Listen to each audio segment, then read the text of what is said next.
ధనుష్ నటించిన Kubera cinema box office వద్ద దూసుకుపోతోంది.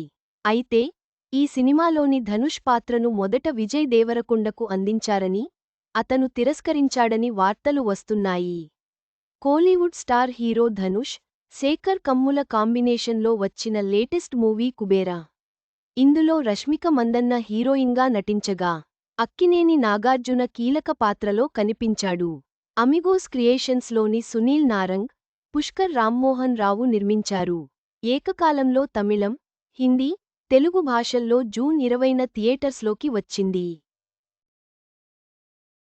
ఈ సినిమా డిఫరెంట్ కాన్సెప్ట్తో ప్రేక్షకుల ముందుకు వచ్చి మొదటి షో నుంచే బ్లాక్బస్టర్ హిట్ టాక్తో దూసుకుపోతుంది. శేఖర్ కమ్ముల చేసి ఈ కొత్త ప్రయత్నం ఘన విజయం సాధించడంతో అంతా ఆయనకు శుభాకాంక్షలు కూడా చెబుతున్నారు. ఈ సినిమాను డైరెక్టర్ బాగా తీశారని మెచ్చుకుంటున్నారు. అయితే ధనవంతుడిని బిచ్చగాడికి మధ్య జరిగే స్టోరీనే కుబేరా.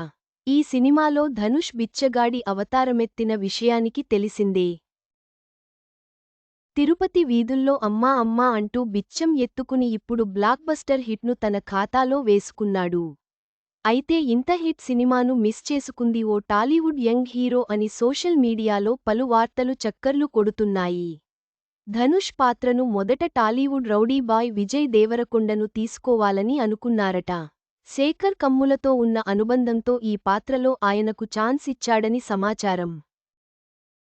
కానీ బిచ్చగాడి పాత్రలో నటించడం నా వల్ల కాదు, నేను చేయనంటూ రిజెక్ట్ చేశాడని టాక్. అలాంటి పాత్రలు తనకు సెట్ కావని తిరస్కరించాడట. ఇక ఈ విషయంపై నెట్టింట పలు వార్తలు చక్కర్లు కొడుతుండటంతో నెటిజన్లు బంపర్ ఆఫర్ మిస్ చేసుకున్నాడని అంటున్నారు. విజయ్ దేవరకొండ తీసుకున్న నిర్ణయంపై నెటిజన్లలో చర్చ జరుగుతోంది. బంపర్ ఆఫర్ను వదులుకోవడం సరైనదేనా అనేది ప్రశ్నార్థకం.